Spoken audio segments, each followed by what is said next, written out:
जानना चाहते हैं टीवी की दुनिया का ताजा हाल, तो जरा देखिए एक नजर।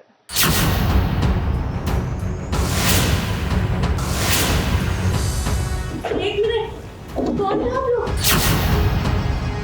तो मेरे कैबिन में क्या कर रहे हैं? वो भी बिना मेरी परमिशन के? निकलिए यहाँ से, नहीं तो मैं अभी के अभी मैं सिक्योरिटी बुला रही हूँ। Just leave.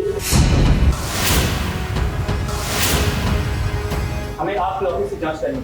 किसने बुलाया आपको यहाँ पर? मैंने।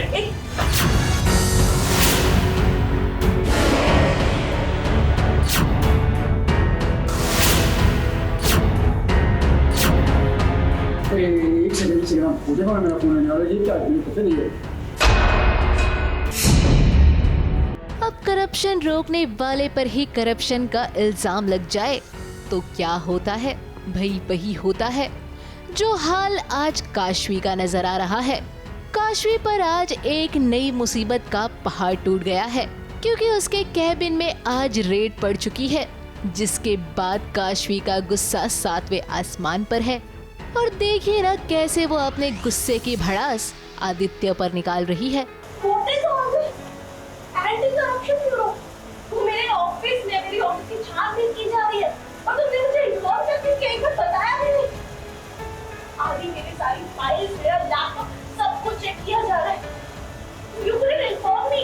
सो कई बार जब बीमारी ठीक करनी होती है तो दवाई देनी पड़ती है। सो मैंने एक स्ट्रिक्ट एक्शन लिया है, जिसकी वजह से काशवी मुझसे नाराज़ है। लेकिन अगर काशवी 2 लेवल का सोचती है तो मैं 4 लेवल का सोचता हूँ, इसलिए उसको ऐसा लगता है कि ये मेरी एक्सपेक्टेशन से विरुद्ध जा रहा है। बट ऐसा नहीं है, मैं उसकी भलाई के लिए ही सब कुछ कर रहा हूँ। अब इतना बड़ा इल्जाम लगा है तो ऐसे में काशवी का नाराज होना तो लाजमी है, लेकिन आदित्य के पास और कोई चारा भी तो नहीं है, क्योंकि वो काशवी से प्यार जो करता है और यही वजह है कि वो अपनी सूझबूझ से उस नतीजे तक पहुंचना चाहता है जिसने इस काम को अंजाम दिया है, यानी कि काशवी को हर्ट भी ना हो और सच्चाई सामने भी आ जाए। अगर किसी का पर्दाफाश करना है, किसी भी केस को सॉल्व करना है, तो वो अपने दायरे में कर सकते हैं। तो वहाँ पे जैसे वो सिर्फ उसकी ऑफिस की तलाशी नहीं ले रहा है, वो पूरे ऑफिस की करवा रहा है, ताकि ऐसा ना लगे कि मैं किसी एक को टारगेट कर रहा हूँ। So that is my plan कि एक बार सबकी तलाशी हो और उसमें से अपने आप कल्प्रिट बाहर आ जाए। जिस आदित्य की अब तक काशवी को कोई कद्र नहीं थी,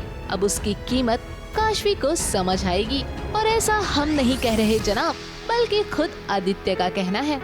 मेरी तरफ से तो बहुत प्यार है काशवी के लिए, और मैं उसे प्रपोज भी कर चुका हूँ।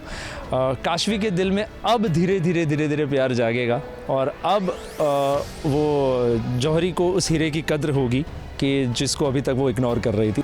काशवी को अपने दोस्त की कदर समझ आएगी या नहीं, ये तो समय के साथ ही पता चल पाएगा।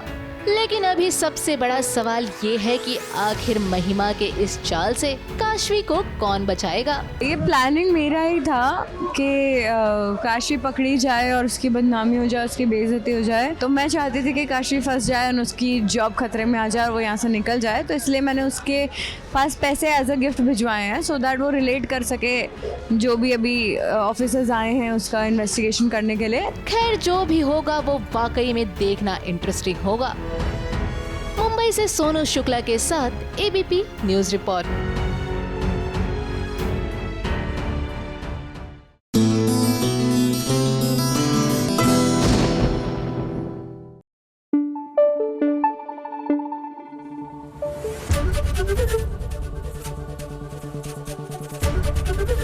एबीपी न्यूज आपको रखे आगे।